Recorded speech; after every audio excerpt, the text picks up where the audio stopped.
देखिए, जो मुझे जानकारी मिली और जानकारी में ये चर्चा में आया अयोध्या में कि चंदे को लेकर के उसको चंदा न कहें, हम चढ़ावा कहें। जो चढ़ावा था मंदिर में उसको लेकर के कुछ चीज़ें बाहर निकल कर के आई हैं और फिर कई अखबारों ने लिखा उसके बारे में। कई जो बहुत ही सरकार के करीब हैं न्यूज़ चैनल, उन तक ने ये कहा कि सीसीटीवी के और जो कैमरे के आधार पर कुछ लोगों की गिरफ्तारी होगी। 4 लोग संदिग्ध पाए गए। तो आखिरकार डबल इंजन के वो दूरबीन और ड्रोन कहाँ हैं? दूरबीन और ड्रोन काम कर रहे होते डबल इंजन के, तो ये हमें भी कुछ कहने का मौका नहीं मिलता। और आखिरकार ये गिरफ्तारी की बात आई और फिर पलट कौन गया? और जो जिम्मेदार लोग हैं वो आखिरकार क्यों स्टेटमेंट अपना बदल रहे हैं? इसके पीछे कोई ना कोई ऐसी बात है जो छिपाई जा रही है।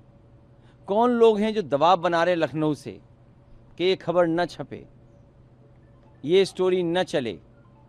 आपके तो मित्र होंगे पत्रकार साथी वहाँ पर, जिन अखबारों ने ये खबर छापी और जिन टीवी चैनलों ने ये खबर चलाई, उनके पास कहाँ से फ़ोन गया? क्या लखनऊ से फ़ोन गया कि नहीं गया? और आखिरकार लखनऊ वालों की चुप्पी क्यों रही? उसका कारण क्या था? हमें कोई शिकायत नहीं है, लेकिन प्रभु श्री राम, मर्यादा पुरुषोत्तम राम, और इतने पवित्र काम के लिए अगर चंदा चढ़ावा या चढ़ावा में चोरी होगी, चढ़ावा में चोरी होगी तो शिकायत तो होगी, जायज़ है। क्योंकि विपक्षी पार्टी समाजवादी पार्टी है और हमें भारतीय जनता पार्टी के लिए क्या नहीं कहते हैं। भारतीय जनता पार्टी वाले अपना भी चेहरा आईने में देखें कि जब उन्हें मौका मिलता है तो बताओ क्या क्या शब्दों का इस्तेमाल करते हैं। इसलिए मैं धन्यवाद देना चाहता हूं उन लोगों को जिन्होंने हमें ये जानकारी दी कि वहाँ पर चढ़ावे को लेकर के आपस में मनमुटाव है, शिकायतें हो रही हैं और एफआईआर दर्ज कराने तक की बात चल रही है। वहाँ के जिलाधिकारी, वहाँ का प्रशासन, वहाँ के आम लोग इन बातों को सब जानते होंगे, चाहे सरकार के दबाव में चढ़ावा चोरी पर कुछ ना बोलें। सर, इलाहाबाद हाईकोर्ट की इलाहाबाद बेंच ने आज एक बड़ा फैसला सुनाया। उसमें कहा है कि शांति भंग में क्या और इस तरह के अगर कोई फर्जी मुकदमे करता हो, किसी को फर्जी जेल भेजा जाता है तो पुलिस पे कार्रवाई होगी, 25,000 रुपये उसके वेतन में से कटेगा जो गलत तरीके से जेल भेजेगा। अगर ये हाई कोर्ट का आदेश का इम्प्लीमेंटेशन हो जाए तो सरकार मालामाल हो जाएगी।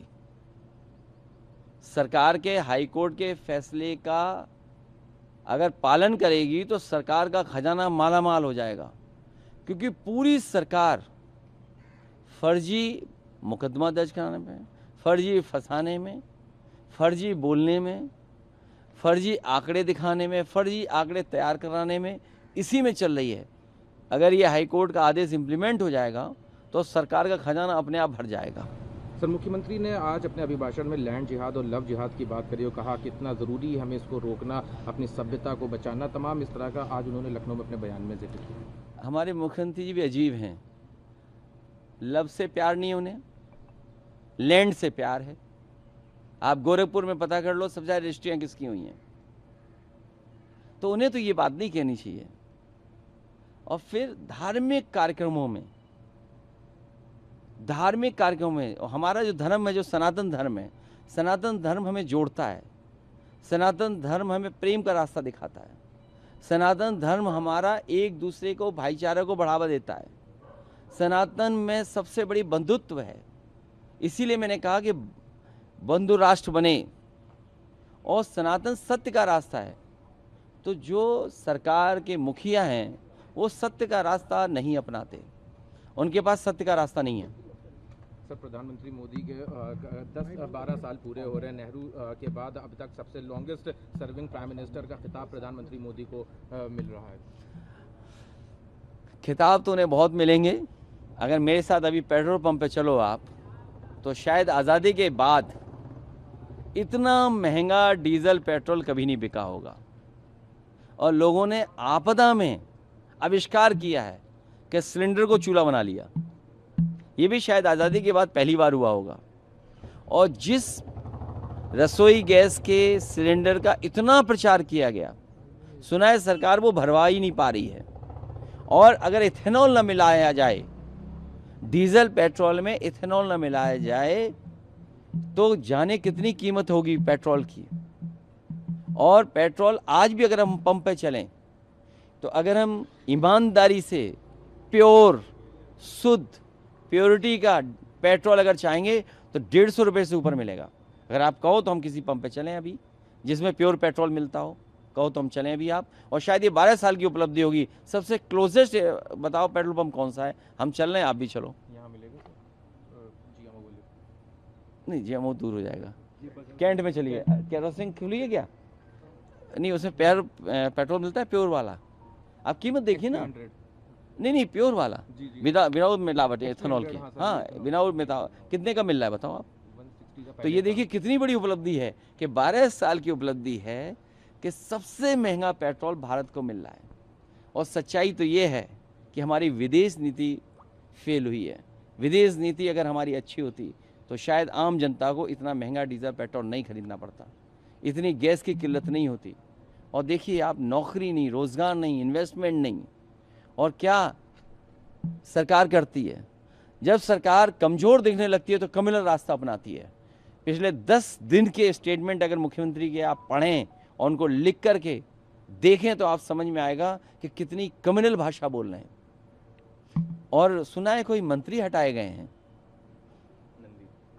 हाफ कर दिए गए, कुछ दिनों में साफ हो जाएंगे वो। और केवल अकेले साफ नहीं होंगे, सुना है कोई नई सूची बनी है, गुप्त सूची बनी है। एक महाराष्ट्र में बनी है गुप्त सूची, एक यूपी में गुप्त सूची बनी है। और दिल्ली वाले मिला के देखेंगे उस सूची को तो सोचिए कितने लोगों साफ हो जाएंगे जिनको टिकट नहीं मिलेगी। और कब हटाया गया बताइए आप? बुंदेलखंड आप अगर गाड़ी रफ्तार से चलाओगे तो कूदते हुए जाओगे। समाजवादी पूर्वांचल एक्सप्रेस वे पे चलोगे तो वो क्या बोलते हैं, झूले की तरह आप चलते जाओगे। गंगा एक्सप्रेस वे में सुना है कि अभी उसमें से अगर हाथ चला दो ठीक तरीके से तो उसका विटामिन बाहर आ जा रहा है।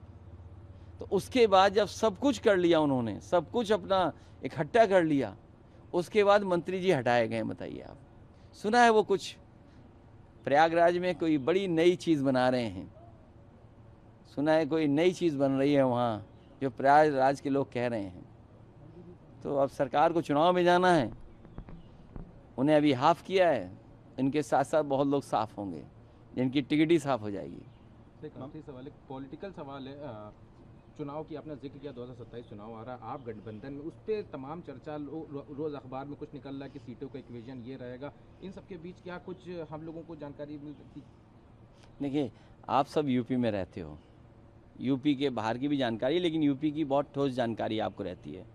कल ही इंडिया गठबंधन की बैठक हुई है और इंडिया गठबंधन के तमाम लीडरों में ये आपस में तय हुआ है कि इंडिया गठबंधन को और मजबूत करना है। तो इंडिया गठबंधन तभी और मजबूत होगा जब यूपी में भारतीय जनता पार्टी का मुकाबला हम लोग करेंगे और उन्हें हटा देंगे, बीजेपी को जब हटा ले जाएंगे तो इंडिया गठबंधन और मजबूत होगा।